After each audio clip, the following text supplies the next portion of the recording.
Hello बच्चों, आप सब कैसे हैं? उम्मीद है बढ़िया होंगे और आप लोगों की पढ़ाई अच्छे से हो पा रही होगी।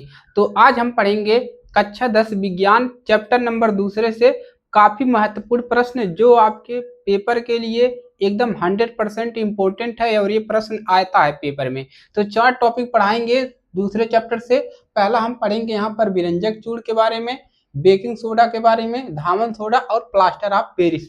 चारों को एक क्लास में पढ़ेंगे, ठीक है, और अच्छे से पढ़ेंगे। इसके गुणधर्म में उपयोग कैसे बनाया जाता है, इन सभी के बारे में डिटेल में चर्चा करेंगे। और पेपर के लिए यह सबसे महत्वपूर्ण प्रश्न है दूसरे टॉपिक का। तो सबसे पहला आप लोग हेडिंग डाल लीजिए विरंजक चूड़, ठीक है। तो पहला इसमें हम क्या पढ़ेंगे, स्टार्ट करेंगे।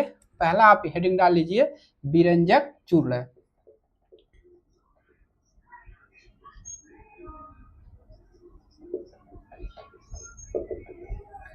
तो विरंजक चूड़ को हम एकदम आराम से पढ़ेंगे, कोई दिक्कत नहीं है। कॉपी कलम ले लीजिए, पानी रख लीजिए, पानी पीते रहिए, पढ़ते रहिए। गर्मियों के सीजन में पीते रहिए, पढ़ते रहिए। छुट्टी का माहौल है, अच्छे से एकदम पढ़ेंगे, ठीक है। कोई भी डाउट होगा तो कमेंट बॉक्स में अपने कमेंट दीजिएगा, कोई डाउट वैसे रहेगा नहीं। तो सबसे पहले बात करते हैं विरंजक चूड़ क्या पूछेगा, इसका रासायनिक नाम क्या होता है, ठीक है। तो आप लोग क्या लिखोगे, विरंजक चूड़ का रासायनिक नाम, ठीक है। तो लिख लीजिए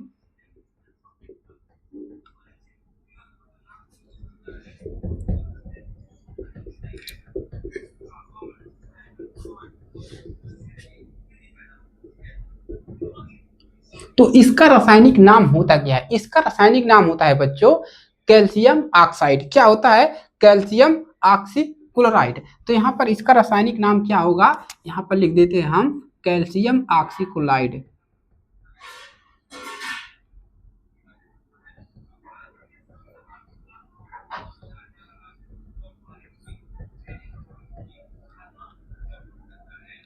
क्लोराइड, कैल्शियम ऑक्सीक्लोराइड।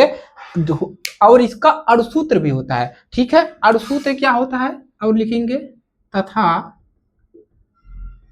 अणुसूत्र, अणुसूत्र जो इसका अणुसूत्र होता है। तो आपको इसमें क्या याद करोगे, कैल्शियम ऑक्सीक्लोराइड। कैल्शियम को कैसे लिखते हैं, Ca से। Ca से क्या होता है, कैल्शियम। ऑक्सी से क्या होता है, O, ऑक्सी। और क्लोराइड को कैसे लिखते हैं, Cl2। तो कैल्शियम ऑक्सीक्लोराइड ये हो गया आपका अणुसूत्र। ये क्या हो गया, अणुसूत्र है। तो इतना काम आपको पहले पेपर में जाते समय लिख लेना है। तो विरंजक चूड़ का रासायनिक नाम हो गया, ये भी एक नंबर में पूछता है। अणुसूत्र पूछेगा, CaOCl2 हो गया। अब आइए इसको देखते हैं कि हम विरंजक चूड़ को कैसे बना सकते हैं। तो क्या करेंगे, बनाने की विधि।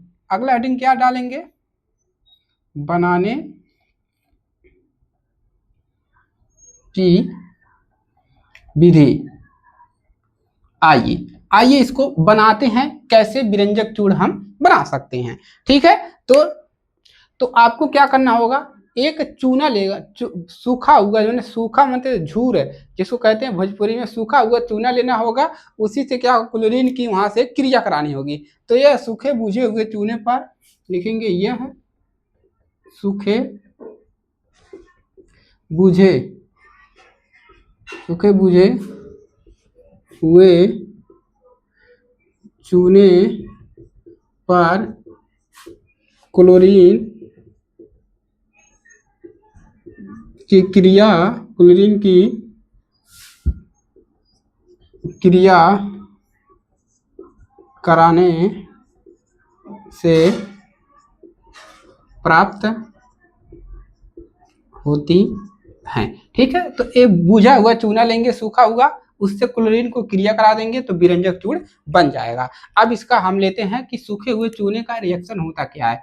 तो इसका होता है CaOH2 कोष्टक में होल टॉइस और प्लस क्या है क्लोरीन Cl2, ठीक है। इसी का क्रिया कराएंगे आपस में। तो इसका क्रिया आपस में करा देंगे तो क्या बन जाएगा, हमको मिलेगा विरंजक चूड़ और जल मिलेगा। क्या मिलेगा, CaOCl2 और प्लस का क्या मिल जाएगा, आपको मिल जाएगा H2O, जल मिल जाएगा। तो हमारा यही क्या बना, हमारा यहाँ पर क्या बना, ये हमारा बना विरंजक चूड़, विरंजक चूर्ण, और ये क्या बन गया, जल बन गया। तो इतना काम लिखे, रासायनिक नाम हो गया, अणुसूत्र हो गया, बनाने की विधि हो गया।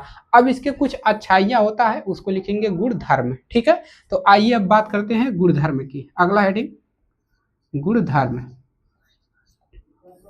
गुणधर्म, ठीक है, इसमें पहला पॉइंट लिखेंगे, इसमें 2-3 पॉइंट आपको लिख लेने हैं। पहला पॉइंट क्या लिखेंगे, यह हल्के पीले रंग का ठोस पदार्थ है, लिखेंगे यह हल्के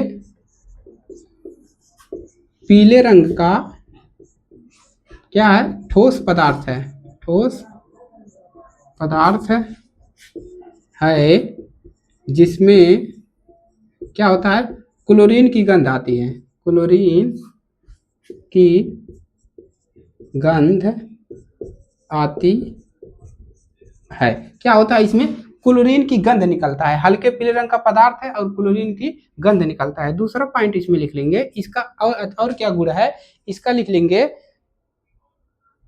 इसे जल में अगर घोलते हैं विरंजक चूर्ण को, ठीक है, जल में घोलकर गर्म करने पर, इसे लिख लीजिए, इसे जल में घोलकर गर्म करने पर,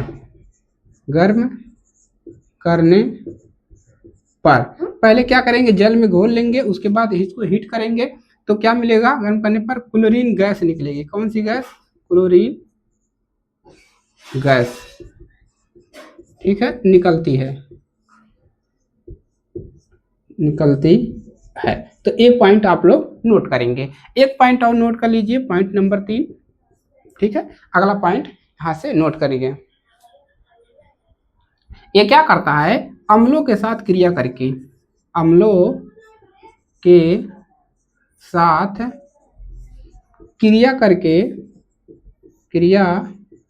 करके क्लोरीन गैस निकालता है, क्लोरीन गैस निकालती है।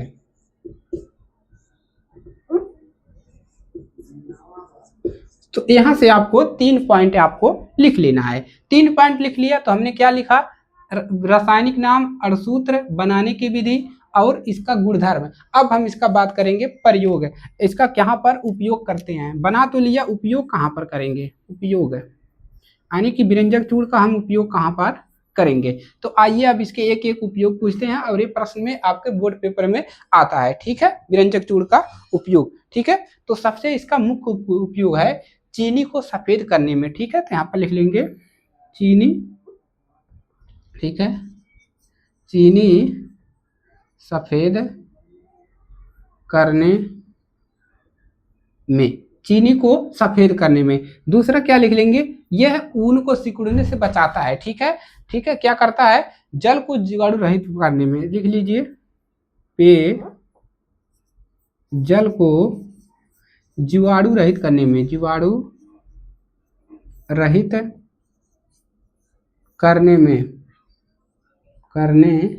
में जो देखे होते हैं आप लोग, ठीक है, हैंड पैप वगैरह जो होते हैं, हैंड पैप, उसमें क्या करते हैं, व्हाइट सा एक पाउडर मिलाते हैं, वो विरंजक चूर्ण होता है जो जल के कीटाणुओं को मार देता है और क्या करता है, जल को साफ कर देता है, मतलब पीने योग्य बना देता है।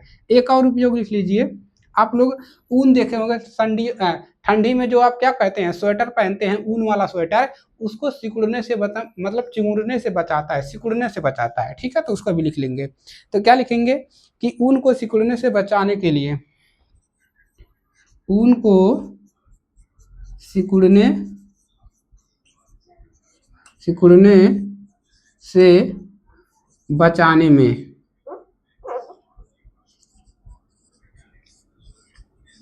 क्लियर है इतना, तो इतना नोट करेंगे, इतना ही आपको लिखना होता है, और जिसके लिए आपको एग्जामिनर 4 से 6 नंबर देता है। तो एक पेज में आपको इसको अच्छे से लिख देना है बोर्ड पेपर में, ताकि एक भी नंबर आपका यहाँ से कोई काट ना सके। तो पहला वाला आपका कंप्लीट हुआ, इसको आप लोग नोट कर लीजिए। अब हम बात करेंगे बेकिंग सोडा, जो खाने वाले के सोडा के नाम से जाना जाता है।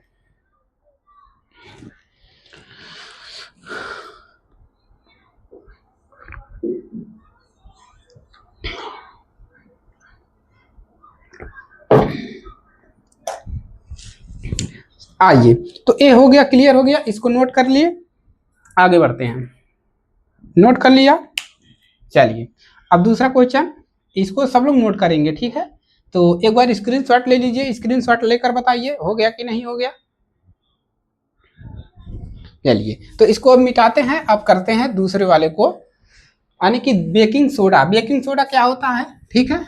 बेकिंग सोडा जिसमें आप पकौड़ा वगैरह बनाने, पकौड़ी बनाते हैं ना, पकौड़ी देहातों में बनता है, तो बेकिंग सोडा डाल देते हैं, वो क्या करता है कि वो बेसन को क्या करता है, फुला देता है, ठीक है। तो वही बेकिंग सोडा है, खाने वाला सोडा, ठीक है, उसी की बात कर रहे हैं। तो उसी को बेकिंग सोडा कहते हैं, ठीक है।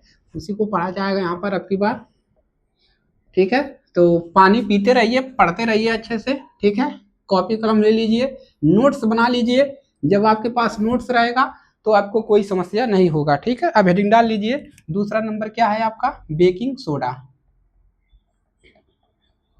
बेकिंग सोडा, इसको हम क्या कहते हैं, खाने का सोडा भी कहते हैं, खाने का सोडा भी आ सकता है, ठीक है, खाने का सोडा। तो खाने का सोडा भी आपको यहाँ से दे सकता है, खाने का सोडा भी आपको पूछ सकता है। तो सबसे पहला इसका क्या लिखेंगे, रासायनिक नाम। तो यहाँ पर क्या लिखेंगे कि बेकिंग सोडा का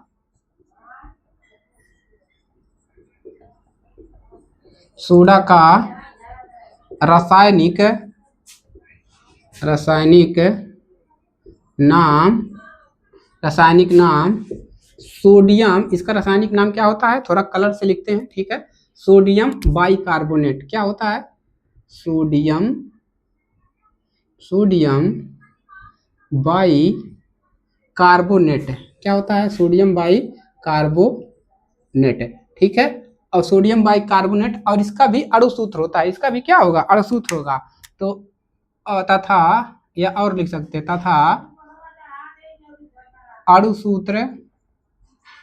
सूत्र क्या होता है, तो इसका अणु सूत्र लिखेंगे इसी के नाम से। सोडियम का प्रतीक क्या होता है, सोडियम का प्रतीक होता है Na होता है। तो 30 तक आप लोग याद कर लीजिए, ठीक है। तो Na हो गया, आगे काम आएगा फिर। तो सोडियम बाइकार्बोनेट NaHCO3, ये हो गया इसका अणु सूत्र। तो इसको आप लोग नोट कर लीजिए, इसको नोट कर लीजिए, अभी आगे आएगा, क्योंकि जब हम रिएक्शन कराएंगे, इसको बनाएंगे, तो इतना ही हमको प्राप्त होगा, ठीक है। अब ये हो गया, अब लिखेंगे, हेडिंग डालेंगे क्या, बनाने की विधि। तो अगर ये चारों पढ़ लेते हैं तो आपको हेडिंग अपने आप याद हो जाएगा, ठीक है। बनाने की विधि, ठीक है। जो अभी बच्चे जुड़ रहे हैं, जिन्हें पहला चैप्टर नहीं पढ़ा है, कोई दिक्कत नहीं है, ठीक है। तो आप अभी से पढ़ाई में जुट जाइए, अभी छुट्टियां चल रहा है तो आप पढ़ते रहिए, ठीक है। नोट्स बना लीजिए ताकि पढ़ने में कोई दिक्कत ना हो। लिखिए, यह सोडियम हाइड्रोक्साइड के, लिखिए, यह सोडियम हाइड्रोक्साइड के सांद्र विलयन में यह सोडियम हाइड्रोक्साइड होता है, सांद्र विलयन में अधिक मात्रा में कार्बन डाइऑक्साइड, अधिक, यहाँ पर लिख लीजिए, अधिक सांद्र विलयन में अधिक मात्रा में, ठीक है, अधिक मात्रा में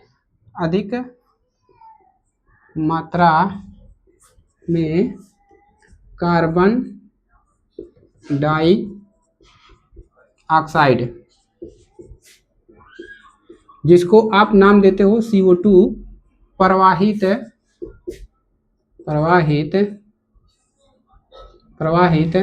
करने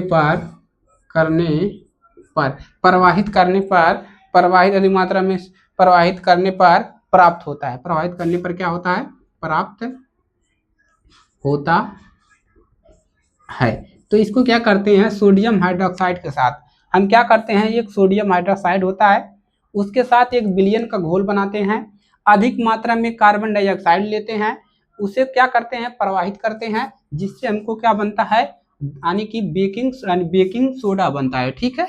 तो अब इसका करते हैं, रिएक्शन करवा देते हैं, ठीक है। तो सोडियम हाइड्रोक्साइड का जो फार्मूला होता है वो होता है NaOH प्लस, किसके साथ करा रहे हैं, CO2 के साथ, CO2 टू। इसके साथ जब क्रिया कराते हैं तो हमको बनता क्या है, यह 2 बार में संपन्न होता है। तो क्या बनता है, Na2CO3, Na2CO3 बनता है। क्या बनता है, Na2CO3 प्लस जल बनता है। इसके साथ क्या बनता है, जल बनता है, H2O। ये हो गया पहला रिएक्शन। इसके बाद एक रिएक्शन और होता है। अब क्या करेंगे, अब इसी को जब हम इसकी क्रिया इन वाले क्रिया के साथ फिर दोबारा क्या कराएंगे, इसका अभिक्रिया कराएंगे, तब जाके हमको क्या मिलेगा, यहाँ से बेकिंग सोडा मिलेगा। अब हम क्या करेंगे, दोबारा इसका क्रिया कराएंगे, Na2CO3 प्लस H2O, फिर इसके साथ क्या कराएंगे, CO2 का अभिक्रिया कराएंगे, CO2, तब जाके हमको क्या मिलेगा, NaHCO3 मिलेगा। क्या मिलेगा, NaHCO3 अब जाके हमको मिला। और यहाँ पर बैलेंस के लिए 2 कर लीजिए। ये जाकर हमको 2 बार में यह संपन्न होता है। तो इतना आपको याद करना है, पहले बार में कराएंगे तो इतना मिलेगा सोडियम हाइड्रोक्साइड के साथ। ये सोडियम हाइड्रोक्साइड है, कार्बन डाइऑक्साइड के साथ क्रिया कराओगे तो Na2CO3H2O मिलेगा। इसका जब फिर दोबारा कार्बन डाइऑक्साइड के साथ कराओगे तब जाके आपको मिलेगा धामन खाने वाला सोडा। तो थोड़ा मुश्किल है लेकिन आसान है। क्लियर है। अब बात करते हैं इसका गुणधर्म। ठीक है, चलिए अब यहाँ से क्या बात करते हैं, गुणधर्म, उपयोग उधर हम देख लेंगे, इधर गुण ले लेंगे। यहाँ पर देखिए गुणधर्म, गुणधर्म। ठीक है, आइए तो पहला गुणधर्म इसका सीखते हैं कि इसकी अच्छाइयाँ क्या है। ठीक है, तो इसका जो जली विलयन होता है अम्लीय होता है। अगर आप उसको खा कर देखे होंगे कभी वैसे ही, तो क्या लिखेंगे, इसका जली विलयन अम्लीय होता है। इसका जलीय विलयन क्या होता है, विलयन अम्लीय। अम्लीय का मतलब यहाँ पर हम समझा देते हैं आपको, खट्टा। ठीक है, अम्लीय है। ठीक है, तो अम्लीय होता है या है। ठीक है, जैसे अगर आप इसका विरंजक यानी कि क्या है आपका बेकिंग सोडा का जब आप घोल बनाओगे तो ये अम्लीय होगा, मतलब खट्टा लगेगा देखने में। ठीक है, खाने में। तो दूसरा लिख लीजिए, दूसरा इसका क्या उपयोग है, तो यहाँ पे लिखिए यह एक सफेद क्रिस्टली जल में अल्प विलेय पदार्थ है। यह एक सफेद तरह का होता है, सफेद क्रिस्टली जल में क्या है, अल्प विलेय पदार्थ है, अल्प विलेय पदार्थ है। इसका मतलब अगर आप इसको एक सफेद तो होता है, एक क्रिस्टल होता है, सफेद क्रिस्टल जल में मिला दोगे तो आराम से यह क्या होगा, इजीली तरीके से मिल जाएगा। क्लियर है। तो अब इसका और उपयोग लिख लीजिए। ठीक है, चलिए इसका उपयोग देखिए सफाई में भी किया जाता है। किसके लिए, सफाई भी इसे कर सकते हैं आप। और इसका उपयोग देखिए अग्निशामक में किया जाता है, अग्निशामक, आग बुझाने वाला, वो देखिए ना सिलेंडर, जो सिलेंडर टांगा रहता है बड़ा सा सिलेंडर, उसमें ये भी बेकिंग सोडा भी उसमें रहता है मिला हुआ, उस आग बुझाने में भी ये काम आता है। ठीक है, और बेकिंग पाउडर बनाने में काम आता है। तो ये सब नॉर्मली चीजें हैं, तो इसको लिख सकते हैं। प्रयोगशाला में अभिकर्मक के रूप में भी, पहला वाला तो आप वही लिख सकते हैं, प्रयोगशाला में अभिकर्मक के रूप में। तो इसका हो गया गुणधर्म। अब बात करते हैं इसका उपयोग के बारे में। ठीक है, उपयोग, तो यहां से अब इसका उपयोग पूछेंगे। ठीक है, आप लोग बताएं इसका उपयोग क्या होता है, कमेंट में अपनी राय जरूर देखिए। ठीक है, तो पहला क्या लिखेंगे, पहला आप लिखेंगे इसमें प्रयोगशाला में अभिकर्मक के रूप में। किसी का भी उपयोग पूछे केमिकल का तो आपको पहला यही लिखना है, प्रयोगशाला में अभिकर्मक के रूप में। प्रयोगशाला एक ही में रहेगा। ठीक है, प्रयोगशाला एक ही में रहेगा। प्रयोगशाला में अभिकर्मक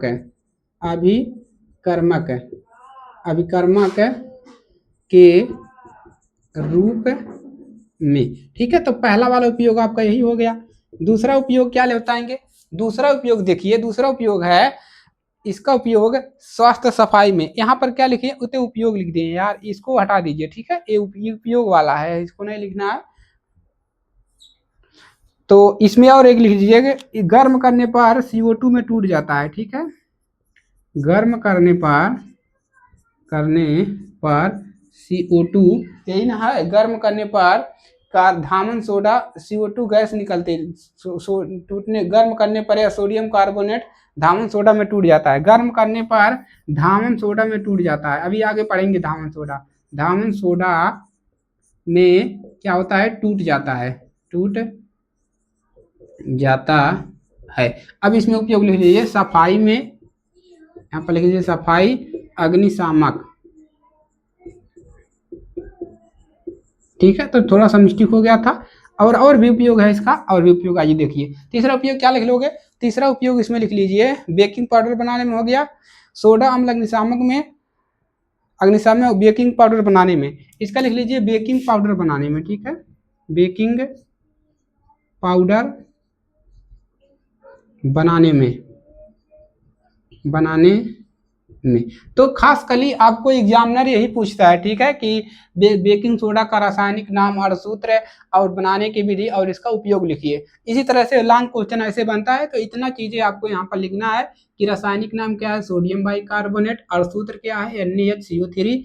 यह सोडियम हाइड्रोजन के साथ विलयन में अधिक मात्रा में जब कार्बन डाइऑक्साइड प्रवाहित करते हैं तब जाके हमको प्राप्त होता है।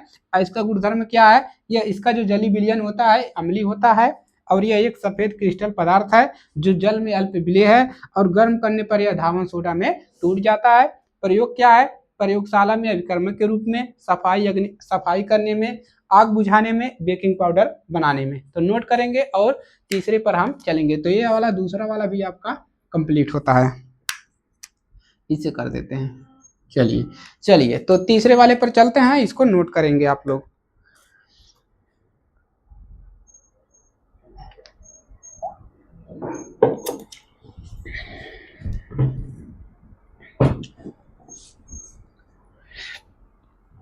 क्लियर हो गया, तो स्क्रीनशॉट ले लीजिए, नोट्स बनाना है आपको, ठीक है, नोट्स बनाते रहना है, ठीक है। तो जो बच्चे वीडियो को पूरा देख रहे हैं वो देखते रहिए, ठीक है। ऐसा नहीं है कि डिजिटल बोर्ड आपको नहीं तय करता है कि आपको कितना पढ़ना है, ठीक है। वही सारी चीजें आपको यहाँ पर भी आपको अच्छे तरीके से समझाई जा रही है। जिस प्रकार से आप स्कूलों में पढ़ते हैं उसी प्रकार से आपको यहाँ पर चर्चा किया जाएगा, ठीक है। तो सारी चीजें आपको यहाँ पर बताई जा रही है, इसका उपयोग कैसे बनाया जाता है, ठीक है, सारी चीजें यहाँ पर। चलिए, बाकी आप प्रतीक को याद कर लेंगे तो आपके लिए समझना आसान होगा। तो आप इसको ट्राई करने की कोशिश मत करिएगा। हाँ, इसको आप अनुभव कर सकते हैं, खा कर देख सकते हैं, विलयन घोल बना कर देख सकते हैं। अब बात करते हैं धामन सोडा के बारे में, ठीक है। तीसरा टॉपिक क्या है हमारा, तीसरा है हमारा धामन सोडा, ठीक है, धामन सोडा। इसको आपने सही सुना, इसको कपड़ा धोने का सोडा भी नाम जाता है, सोडा एस के नाम से भी जाना जाता है, सोडा एस, ठीक है। इसको सोडा एस भी कहते हैं, सोडा एस, ठीक है, सोडा एस मतलब कपड़ा धोने का सोडा, जिससे आप डिटर्जेंट होता है ना, डिटर्जेंट पाउडर, कपड़ा धोने वाला सरफ है, उसी को कहा जाता है, ठीक है। आइए इसको समझते हैं रासायनिक नाम और इसका उपयोग। इसको हम बनाकर नहीं देखेंगे, ठीक है। चलिए बना भी देंगे, कोई दिक्कत नहीं है यहाँ पर, ठीक है। आइए, तो धामन सोडा का रासायनिक नाम सोडियम कार्बोनेट होता है, ठीक है। चलिए, धामन सोडा का रासायनिक नाम, तो यहाँ से लिख लीजिए, रासायनिक नाम पे लिखेंगे, ये हेडिंग हो गया, धामन सोडा का रासायनिक नाम क्या होता है, सोडियम कार्बोनेट। क्या होता है, सोडियम कार्बोनेट, सोडियम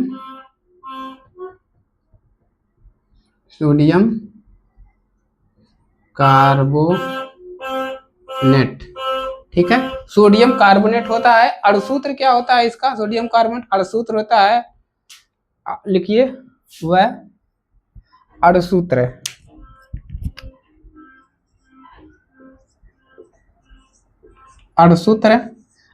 क्या होता है, सोडियम कार्बोनेट CaOCl2, ठीक है। यहाँ पर लिखिए Na2, सोडियम कार्बोनेट है ना, Na2CO3 है, सोडियम कार्बोनेट है ना, तो सोडियम लिखेंगे, NaO, sodium carbonate, NaCO3, Na2CO3 into 10H2O, इसको लिख लीजिए। जल, इसके साथ हाइड्रोजन कितने होते हैं, तो दोनों 20 हाइड्रोजन इसके साथ रहते हैं, ठीक है। Na2CO3 है, Na2CO3 10H2O है। ये है इसका रासायनिक यानी कि यड़ सूत्र, ठीक है। अब देखिए, सोडियम कार्बोनेट को कपड़ा धोने का सोडा तथा सोडा एस के नाम से जाना जाता है, ठीक है। तो इसको कपड़ा धोने का सोडा कहते हैं या सोडा एस के नाम से, यहाँ पर हमने लिख दिया था, एक और लिख देंगे कपड़ा धोने का सोडा, ठीक है। कपड़ा, इसको भी उत्तर में लिख सकते हैं धोने का सोडा, ठीक है, इस प्रकार से। अब आइए इसका बात करते हैं। इसमें आपको ए उतना पूछता नहीं है, लेकिन इसका हम रिएक्शन भी करवा देंगे कैसे बनाया जाता है, ठीक है। तो यहाँ पर जैसे इसका क्या लिखेंगे आप, सोडियम Na2CO3 सोडियम कार्बोनेट, ठीक है। जल कैसे इसके साथ मिलेगा, इसको प्लस का हम इसको 10H2O के साथ, जल के साथ जब क्रिया कराएंगे तो हमको क्या मिलेगा, ठीक है। जल के साथ क्रिया कराएंगे तो Na2CO3 लिख लीजिए, Na2CO3 इंटू 10H2O। एक बार और हम क्लियर कर लेते हैं इसको, ठीक है, ताकि आपको कोई दिक्कत ना हो। इसमें आपको इतना ही पढ़ लेना है, कोई दिक्कत नहीं है, ठीक है। इसका उपयोग जान लेते हैं, क्या जान लेते हैं, इसका उपयोग, ठीक है। इतना रिएक्शन लिख लीजिए, उपयोग लिख लीजिए, उपयोग, ठीक है। आप लोग कमेंट करेंगे तो इसका पूरा रिएक्शन आपको हम दे देंगे, ठीक है। तो उसका उपयोग लिख लीजिए, कांच, साबुन व कागज उद्योग में क्या लिखेंगे, इसका उपयोग होता है, पहले लिख लीजिए, कांच में होता है, कांच में, साबुन बनाने में, साबुन में, कागज उद्योग में, कागज उद्योग में, उद्योग में इसका क्या हो जाता है, प्रयोग होता है। दूसरा उपयोग लिख लीजिए, बोरेक्स जैसे यौगिक के उत्पाद में, बोरेक्स जैसे यौगिक के उत्पाद में, बोरेक्स, बोरेक्स जैसे यौगिक उत्पाद में, ठीक है। घरों की साफ सफाई में किया जाता है, ठीक है। डिटर्जेंट है तो घर की साफ सफाई दूर कर सकते हैं, घरों की साफ सफाई में। तीसरा लिख लीजिए, घरों की साफ सफाई में। और इसका एक मुख्य और उपयोग है, जल के, अगर कोई जल कठोर है तो उसको क्या करता है, स्थायी कठोरता को दूर करने में, देखिए जल की स्थायी कठोरता को हटाने में। चौथा लिख लीजिए, जल की स्थायी कठोरता हटाने में, हटाने में, ठीक है। इस प्रकार से क्लियर है, तो इसको नोट कर लीजिए। आपका क्लियर हो गया धामन सोडा, ठीक है, धामन सोडा हो गया। गुणधर्म गुणधर्म इसका नहीं देखेंगे। अब सबसे मोस्ट इंपॉर्टेंट जो है आपका यहाँ इस चैप्टर में most important, very very most important जो है वो है प्लास्टर ऑफ पेरिस। तो जो बच्चे वीडियो छोड़कर चले गए उसका तो घाटा में हो गया, तो उनको बुला कर लाइए, उनको प्लास्टर ऑफ पेरिस पढ़ना बहुत जरूरी है। तो प्लास्टर ऑफ पेरिस बहुत ही ज़्यादा महत्वपूर्ण हो जाता है, ठीक है। आइए नोट कर लीजिए, स्क्रीनशॉट ले लीजिए, आगे बढ़ते हैं।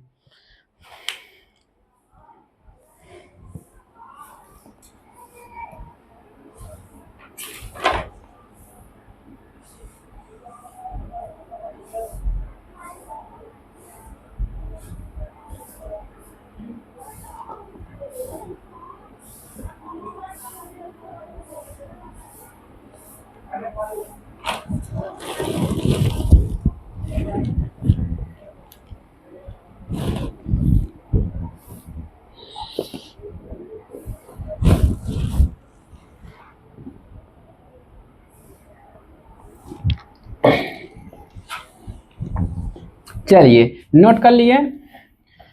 अब बात करते हैं प्लास्टर ऑफ पेरिस की। तो मोस्ट इम्पोर्टेंट है दोस्तों, तो इसको तैयार कर लो, ठीक है। तो कोई दिक्कत नहीं होगा, अच्छे से इसको पढ़ा देंगे ताकि आपको इसमें समझने में कोई समस्या ना हो, ठीक है। एकदम क्लियर आउट आपको पढ़ा देंगे, कोई समस्या नहीं होगा। तो लिख लीजिए plaster of Paris, plaster of Paris, ठीक है, प्लास्टर ऑफ पेरिस। तो ये हेडिंग डाल लीजिए और इसी को पढ़ा जाएगा। तो देखिए एक जिप्सम नाम का पदार्थ होता है, क्या होता है, जिप्सम। जिप्सम एक नाम का पदार्थ होता है, इसी से क्या बनता है, प्लास्टर ऑफ पेरिस देखिए प्लास्टर ऑफ पेरिस का यहाँ पर हम कुछ मुख्य बातें बता दें। जैसे अगर आपका कोई फ्रैक्चर हो जाता है, हड्डियाँ टूट जाती है, तो जो डॉक्टर होते हैं जो व्हाइट व्हाइट आपका प्लास्टर करते हैं वो प्लास्टर ऑफ पेरिस ही होता है। ठीक है, तो अभी आगे हम बात करेंगे उपयोग में। सबसे पहले बात करते हैं इसको कैसे बनाते हैं। तो एक जिप्सम नाम पदार्थ होता है, ठीक है, यहाँ पर लिख लेंगे जिप्सम। जिप्सम जिप्सम को 120 डिग्री से 130 डिग्री 120 से 130 डिग्री सेल्सियस पर गर्म करने पर, सेल्सियस पर गर्म करने पर क्या बनता है हमारा, प्लास्टर ऑफ पेरिस बनता है। Plaster of Paris, plaster of Paris बनता है। ठीक है, बनता है। इसका मतलब जो जिप्सम नाम का पदार्थ है, जब हम उसको 120 डिग्री से 130 डिग्री पर, मतलब हाई टेम्परेचर जब उसको देंगे, तो क्या करने पर प्लास्टर ऑफ पेरिस हमको बनाकर देगा। तो अब यहाँ पर लिखते हैं बनाने की विधि, कैसे इसको बनाया जाएगा। ठीक है, बनाने की विधि। तो अब आपको यहाँ पर याद हो रहा होगा कि सर जिप्सम का फार्मूला क्या होता है। तो जिप्सम का फार्मूला आपको बताते हैं। ठीक है, तो जिप्सम का फार्मूला यहाँ पर आपको लिखते हैं और बताते हैं। ठीक है, तो जिप्सम का फार्मूला लिखिए CaSO4 इंटू H2O। तो ये है आपका जिप्सम। अब इसके साथ क्या है, जल भी है। अब जब इसको हम गर्म करते हैं तो हमारा बनता क्या है, जब इसको गर्म करेंगे तो बनेगा हमको CaSO4 का होल ट्वाइस इंटू H2O। क्या बनेगा, CaSO4 का होल ट्वाइस इंटू H2O, और इसके साथ हमारा जल भी बनेगा। क्या बनेगा, H3 बनेगा, गैस भी निकल जाएगा। ठीक है, क्या बनेगा, नहीं गैस कहाँ से बन रहा है भाई, जल तो बनेगा, जल मिलेगा, H2O मिलेगा।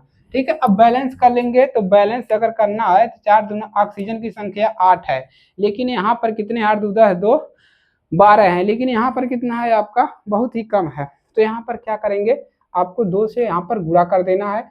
तो 4 दूना 8 ऑक्सीजन 8, और यहाँ पर कितना हो गए 9, और उधर कितने हैं आपके हैं 4 दूना 8, 1 9 1 10। ठीक है, तो यहाँ पर अगर 3 कर दें तो शायद हो सकता है। ठीक है, अब बैलेंस है। ठीक है, नोट कर लीजिए इसको। आगे बढ़े, बनाने की विधि हो गया। तो ये जिप्सम है, इसको लिख लीजिए जिप्सम, यहाँ पर लिख लीजिए जिप्सम। ये पूरा है, यहाँ से यहाँ तक ये जिप्सम है। ठीक है, और ये आपका क्या बना है, ये आपका बना है प्लास्टर ऑफ पेरिस। क्या लिख रहे हैं, पेरिस। ठीक है, यहाँ से ए नहीं है, ए वाला अलग है यहाँ तक। ठीक है, तो प्लास्टर ऑफ पेरिस आपका बन गया। क्लियर है, चलिए तो अब आगे बढ़ जाएं। तो कोई दिक्कत किसी को, कोई दिक्कत नहीं होगा।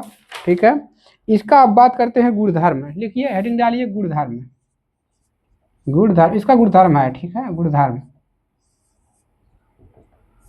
चलिए, तो इसका गुणधर्म में अब बात करेंगे। गुणधर्म नंबर 1, तो गुणधर्म नंबर 1 लिखेंगे कि प्लास्टर ऑफ पेरिस जो होता है वो सफेद रंग का होता है। ठीक है, तो लिखेंगे प्लास्टर ऑफ पेरिस सफेद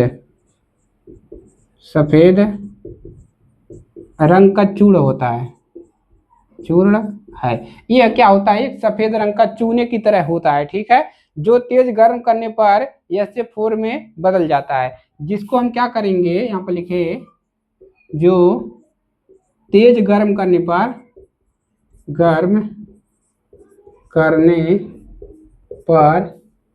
तेज गर्म अगर इसको कर दोगे तो कैल्शियम सल्फेट में CaSO4 में क्या हो जाता है, बदल जाता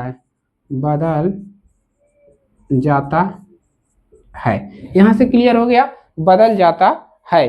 तो इसको चलिए आइए देखते हैं तेज गर्म करके बदल रहा है कि नहीं। ठीक है, तो इसको लेते हैं, क्या लेते हैं, प्लास्टर ऑफ पेरिस। यहाँ पर कर देते हैं CaSO4 और CaSO4 इंटू H2O। ठीक है, इसको क्या कर रहे हैं, तेज गर्म। जब इसको हम तेज गर्म करेंगे तो होगा क्या, जब इसको हम तेज गर्म कर रहे हैं तो ये क्या बन रहा है, ठीक है, CaSO4 और इंटू प्लस में क्या बन रहा है, जल बन रहा है। यहाँ पर बैलेंस करने के लिए 2 से गुणा कर दीजिए, ये आपका पूरा बैलेंस हो गया, ठीक है। CaSO4 इंटू जल बन रहा है, क्लियर है। आइए अब देखिए, जब प्लास्टर ऑफ पेरिस का जब जल से क्रिया कराओगे तो क्या होगा, तो यहाँ से दूसरा पॉइंट लिख लीजिए, प्लास्टर ऑफ पेरिस, प्लास्टर को अगर जल में लिखोगे, प्लास्टर ऑफ पेरिस, पेरिस को जल से क्रिया कराने पर, क्रिया कराने पर उष्मा उष्मा उष्मा उत्पन्न होती है, उष्मा उत्पन्न होती है, क्या होगा, उष्मा उत्पन्न होगा। प्लास्टर ऑफ पेरिस को जल से क्रिया कराओगे तो उष्मा उत्पन्न, ठीक है। चलिए, तो प्लास्टर ऑफ पेरिस को जल से क्रिया कराने पर ये क्या होता है, उष्मा में बदल जाता है, किस में बदल जाता है, उष्मा में बदल जाता है, क्लियर है। उष्मा में बदल जाता है, किस में बदलता है, उष्मा में बदल जाता है। यहाँ पर 1 मिनट रुक जाइए, यहाँ पर 2 कर लीजिएगा क्योंकि ये जिप्सम जो है 2 इसमें रहेगा, ठीक है। जिप्सम में 2 रहता है, प्लास्टर ऑफ पेरिस में ऐसे रहेगा, क्लियर है। इसको आप लोग ध्यान रखिएगा, यहीं पर मिस्टेक हो जाएगा, ठीक है। देखिए मुझसे भी मिस्टेक हो गया थोड़ा सा, लेकिन आप लोग याद रखिएगा, ठीक है। अब बात करते हैं इसका उपयोग, ठीक है।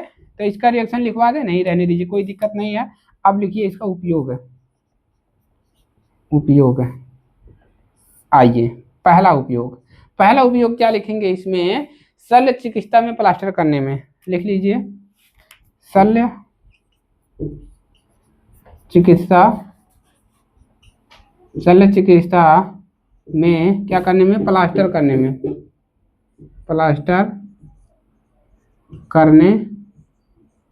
क्या करने में, प्लास्टर करने में, ठीक है। साचा और मॉडल बनाने में, इसका उपयोग देखिए मॉडल बनाने में होता है, मॉडल बनाने में, मॉडल हो गया, साचा हो गया, खिलौना हो गया, तो इसको अलग अलग लिख सकते हैं, बनाने में, क्लियर है। तो शल्य चिकित्सा में प्लास्टर करने में, मॉडल यानी कि साचा, खिलौना बनाने में इत्यादि, ठीक है। इस प्रकार से आप इसका उपयोग लिख लीजिए। मूर्तियां बनाने में, मूर्तियां भी लिख लीजिए, यहाँ पर लिख लीजिए, मूर्तियां लिख लीजिए, मूर्तियां बनाने में, तो ठीक है। तो प्लास्टर का उपयोग इस तरह से किया जाता है, किसी का साचा बनाना हो गया, किसी का चेहरा बनाना हो गया, जैसे दुर्गा जी का चेहरा हो गया, दुर्गा पूजा में आप देखते हैं, तो साचा मॉडल बनाने में, खिलौना का कोई मॉडल बनाना है तो इसका उपयोग हम यहाँ पर कर लेते हैं, ठीक है। तो इतना आप लोग नोट कर लीजिए, आपका चैप्टर आपका क्या होता है, यहीं पर खत्म होता है, ठीक है। तो ये आपका चैप्टर खत्म हो गया।